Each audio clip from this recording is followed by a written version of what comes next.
Hi, I'm Deborah Spiegel, CEO and Director of the Spiegel Academy for Music Therapy Continuing Education. We provide music therapists with a lot of variety of CMTE online classes that are full of new ideas and strategies. I am here with Nicole Edwards, who's presenting today, and without further ado, I will turn this over to her. Hi, Nicole. Hi, Deborah. Thank you. Mhm. And welcome everyone to this webinar on the first step to healing addictions through music therapy. Have you found it difficult to find resources about how to use music therapy in the addictions and mental health rehab setting?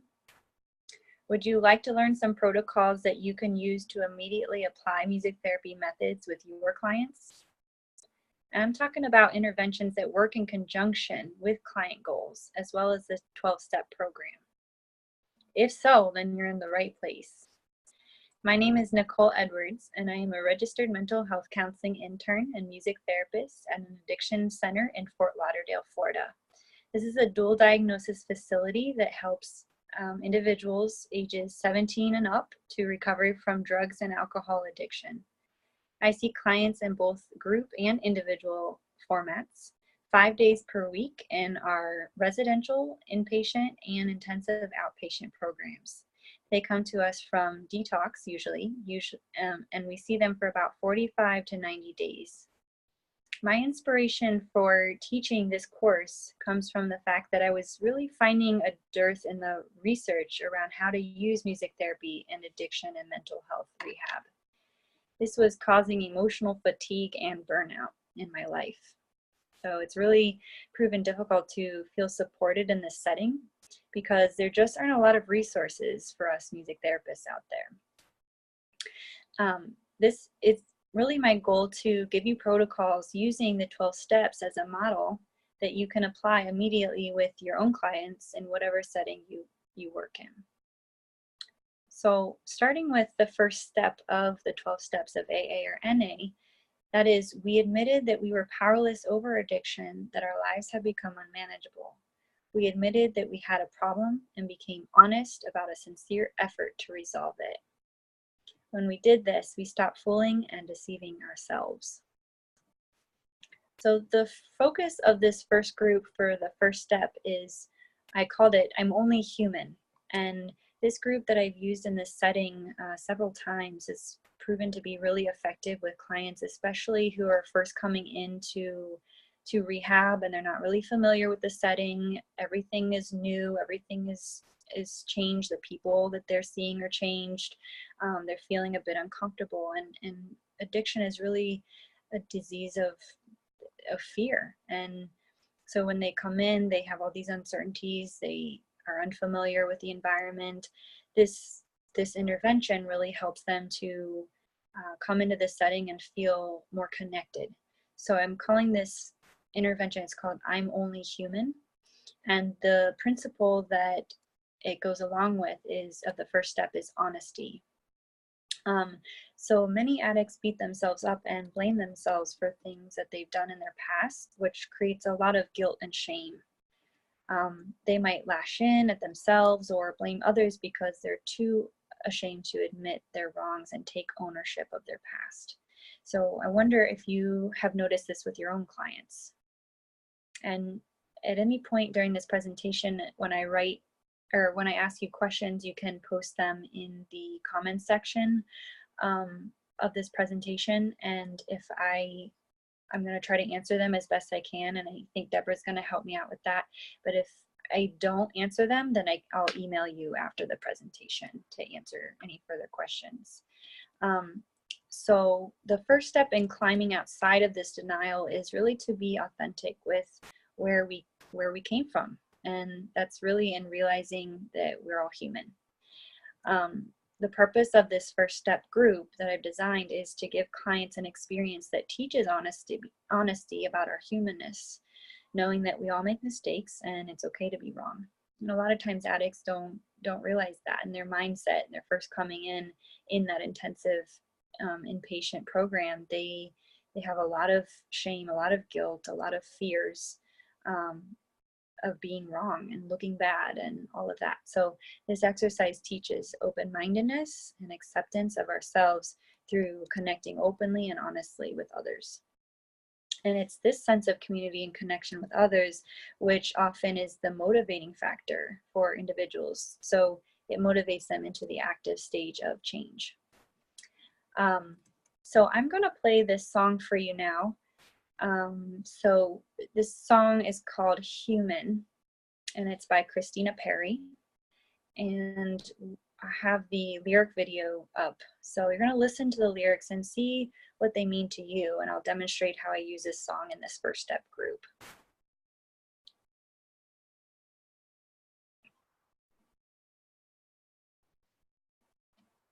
So let's see if we can get the sound.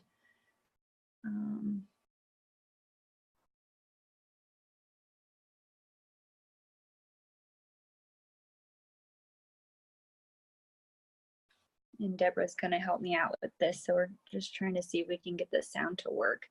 And I usually, what I do with the clients is I give them the lyric video. I let them watch the lyric video, and I'll have them take out a piece of paper and a pen and actually take notes on, and they'll write down phrases or words that pop out to them while they're listening to see which ones that actually resonate with them. I can do it. I can do it. I can do it. But I'm only human, and I bleed when I fall down. I'm only human, and I crash and I break down. Your words in my head, knives in my heart. You build me up and then I fall apart. 'Cause I'm only human.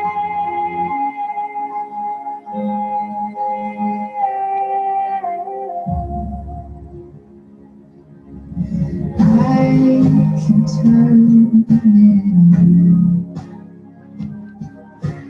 be a good machine. I can hold the weight of worlds if that's what you need. Be everything. I can do it. I can do it.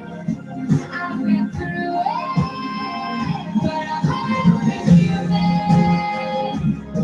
And I bleed when I fall down. I'm only human. And I crash and I break down. Words in my head, knives in my heart. You build me up and then I fall apart. 'Cause I'm only human.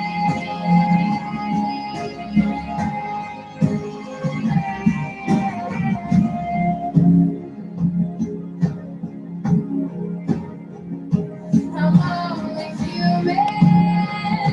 I'm only human. Just a little human.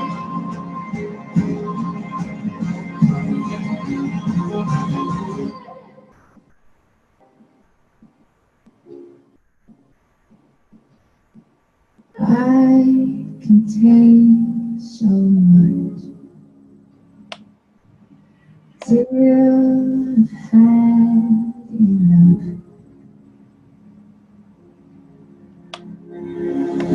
'Cause I'm only human. And I bleed when I fall down. I'm only human. And I crash and I break down. Words in my head, knives in my heart. You rip me up and then I fall apart. 'Cause I'm only human.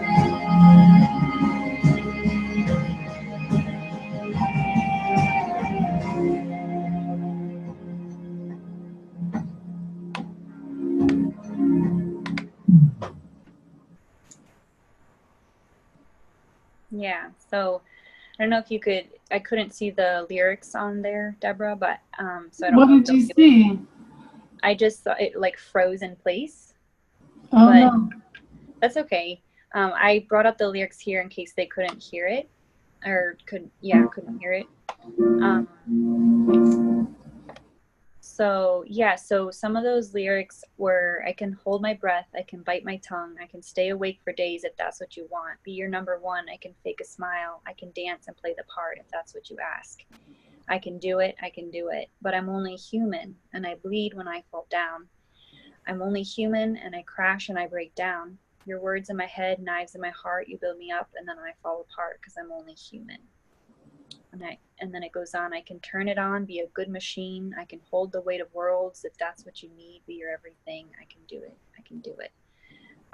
So this is a really good song to bring into group, to validate them where they're at, especially if they first came in here and they're not really sure what to expect and they have these expectations of themselves to be perfect. You know, or to prove themselves, and they look for the differences in themselves between them and the other people that are there, and that disconnects them in the community. So really the goal of this group is to build that community. So processing this song, so then I would ask my clients to listen and process what it means to be human, that really there's no shame in falling down and learning the process of how to get back up. And this goes along with, you know, a lot of them, it's that cycle of they'll relapse and then they'll come back in, they'll relapse and they'll come back into treatment, they'll relapse again. So that relapse is part of that cycle of recovery. And so this song really validates that as well. And feel free to post your comments in the chat. Feel free to do that at any time. Anything that I'm saying that you can connect with your own clients. So as the group shares, we process the feelings of shame and guilt around actions that they've done in their past. And a lot comes forward with that. And usually we get into a pretty serious discussion and they relate on that level. They talk about their past and then they relate to the other people in the group. And so they've had similar experiences.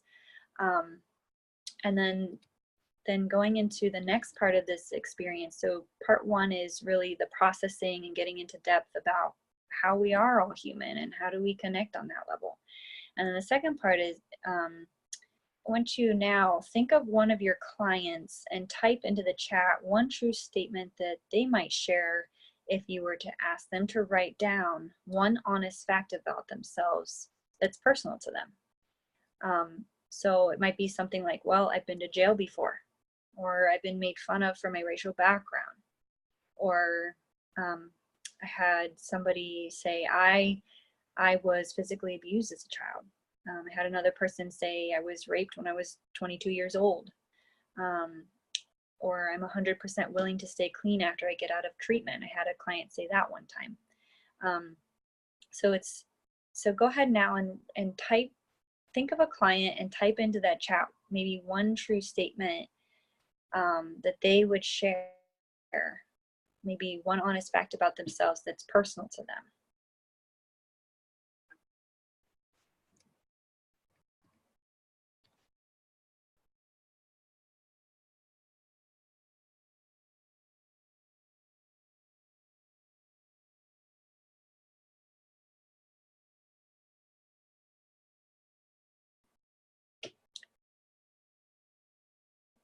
Okay. So once I have them each do that, so I pass out the pen and paper, like a little square sheet of paper, and they might do one fact or they might get really into it, and sometimes I have them say, oh, you only want us to do one fact? And so I'll say, no, you can do 2 or 3. So I'll hand them another piece of paper, a little piece of paper, and they can write that down. Then they fold it up and they give them to me. I put them in this box, I mix them around, and they're all anonymous that way. So next you have your clients form a circle standing up. Everybody stands up in a circle, and one by one, I read each statement. And I have a list of about 100 other examples of statements that if in the CMTE course that I will give you those statements that I've used in this group. In case your group has difficulty coming up with their own or doesn't feel comfortable writing down statements, that's a really good way to prompt them to feel more comfortable. So I'll mix it up. So I'll take the piece of paper that that they gave me, I'll read one statement, and after each statement, they're directed to step into the middle of the circle after each question is read out loud, if that statement holds true for them. So if it's, I am 100% willing to stay clean after I get out of treatment, then all the people who that holds true for them, they will step into the middle. And that goes, and so you kind of started out with less threatening statements, or statements that would be less personal, that they would feel more comfortable to actually step inside to kind of warm up to the experience.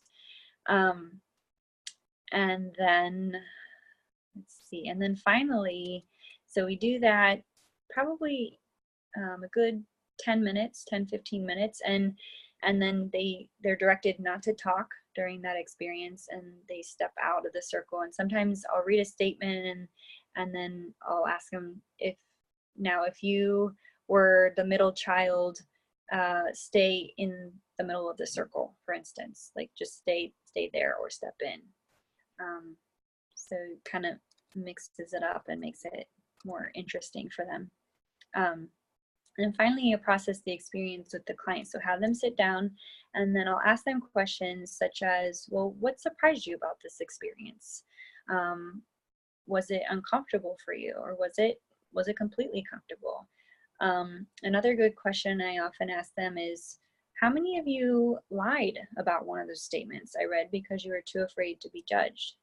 And this is a big one, because a lot of them are super afraid to be judged. And that's where the disconnect comes from. Another question is, how was it to be the only one in the middle? And they'll say, well, it felt kind of lonely. I felt alone. I felt kind of isolated. I felt judged because I was the only one in the middle. And so asking them, well, where else does that show up for you in your life? Like, where else do you go to meetings, NA or AA meetings, and you feel that way? Like, you look for the differences among yourself, or, between you and others? Do you feel like others are judging you even though you have no proof of that? What tells you that they're judging you? And so those might be some other questions. And then how about when there was more than one person with you in the middle? What did that feel like? What was that experience like? And they might say, oh, it felt like I wasn't alone. I felt like there was a relatability there. Like I could relate with other people in the community, and it made me feel more connected, even though this person stepped in the middle and I didn't think I had anything in common with that person. So they start to realize, wow, like, Joe, I didn't know that he did this, this, and this in his past, and now I feel a little more connected with him. Whereas if I were out there, I would judge him and say I would never connect with somebody like that. So it starts to help them create that sense of open-mindedness and trust within the group. Another question is then, how might this experience help to build trust, rapport, and acceptance? And so, some of those prompting questions might get them talking about, oh, this, helps me to open up and be more accepting of myself, because it's kind of a validation of what I've been through. And being validated is like a motivation to feel good, to feel accepted, to feel trust within the community. And then a last question might be discussing how they can bridge the gap between their differences. So looking at how our differences are actually our richness. That's those differences can be enriching in our lives. So in my experience using this in step 1, my clinical impressions are that group members learn how they can bridge the gap between their differences, so they may celebrate their richness because of their differences, not in spite of their differences. So I wonder if anyone has any questions so far, and you can go ahead and write those questions in our Zoom chat.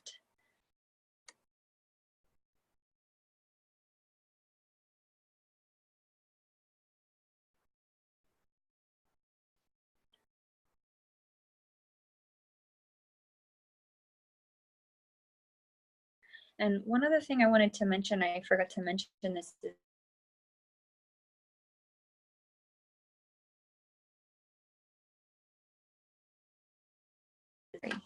at the very end, to tie in the music, because I know we did the music at the beginning. at the end, I'll play a song like I played kind of a wrap-up song to celebrate our differences. There's a song called Pink by, I think Steven Tyler did it, or Aerosmith. It's a really kind of a unique, kind of odd song, but the music video itself is a little different, but it's celebrating those differences, and the clients all seem to like that song. It kind of ties it all together at the end there. Yeah, so incorporating music at the beginning, at the end. And the other thing I wanted to note is that sometimes I'll do this depending on how in depth they go in the beginning, like with the processing song, Human. I might do this over 2 sessions so that it doesn't feel too rushed and they can really get that sense of community. Yeah, so now I want to tell you about how you can get step-by-step interventions that you can practice with your clients for the remaining 11 of these 12 steps. And I invite you to attend the CMTE course at the Spiegel Academy. It's called Creative Interventions in Mental Health and Addictions, a Guide to the 12 Steps in Practice. In addition to the online course, you will receive a handbook that I've created with protocols in it, so you have the interventions all in one easy to find location. You will practice each of them with your clients throughout the week and share your experiences with me, so you receive immediate feedback about what works and doesn't work from my experience, as well as explore for yourself what achievements and challenges you face. In this way, we can support one another in this important and powerful work we do and not get as burnout. So really my aim is to provide you with the missing resources that I wish I had before, so you don't feel that fatigue or lack of motivation or lack of interest or inspiration. So the CMTE Creative Interventions in Mental Health and Addictions, a Guide to the 12 Steps in Practice, will provide you with these tools that won't only strengthen your library of significant song repertoire, but it also provide ways to process songs with the clients, elicit specific responses that connect them and connect the group members and yourself to the group members, and connect everybody through through meaningful experiences. And as a result of doing this course, you'll be able to cut down on the amount of time spent lesson session planning, as well as reduce overwhelm and burnout. So you can expect to review and ask questions about specific music therapy interventions and how they pertain to each of the 12 steps. You can expect to create session plans to meet specific goal areas. You'll have music suggestions in there that I provide. I also provide lyric substitution and songwriting sheets with the chords, mindfulness meditations, processing questions, possible answers for processing like I did in this video, and then subsequent sheets, journal sheets for self-reflection. Each experience provides a framework for helping clients to witness, embody, and apply the spiritual principles that pertain to a specific step of recovery. So although these were originally designed for group therapy, they may be adapted to various populations and individual therapy as well. The songs and interventions selected for this self-study, this specific one, are ones that I have used and my clients have actually identified them as helpful to the process. So they're meant as a starting point. So you can use them as they pertain to your group, using your own clinical judgment and in no specific order. So, and one thing I want to say about that is that you may find a particular experience that I've paired with a particular spiritual principle, like honesty, step 1, which we did in this video. You might find that that spiritual principle or that intervention or experience that's in your manual may be better suited to address and teach a different spiritual principle, like gratitude, step 12. So really my hope is that you'll take these and make them fully your own, exploring and really adapting them to your clientele. By the end of this course, you should be able to, 1, explain how the 12 steps of NA and AA can serve as a model for structuring music therapy sessions. 2, describe at least 3 goals you can apply with this population. 3, create a repertoire of songs and interventions addressing those goal areas. And 4, implement and practice at least 6 interventions during this program. So I hope you'll join me, and you can click the button on the side of this page or visit thespiegelacademy.com. Excuse me. If you register in the next 24 hours and receive an action takers discount, just click on the box that's on this page and use the discount code that is printed there. So I'll see you soon. Thanks.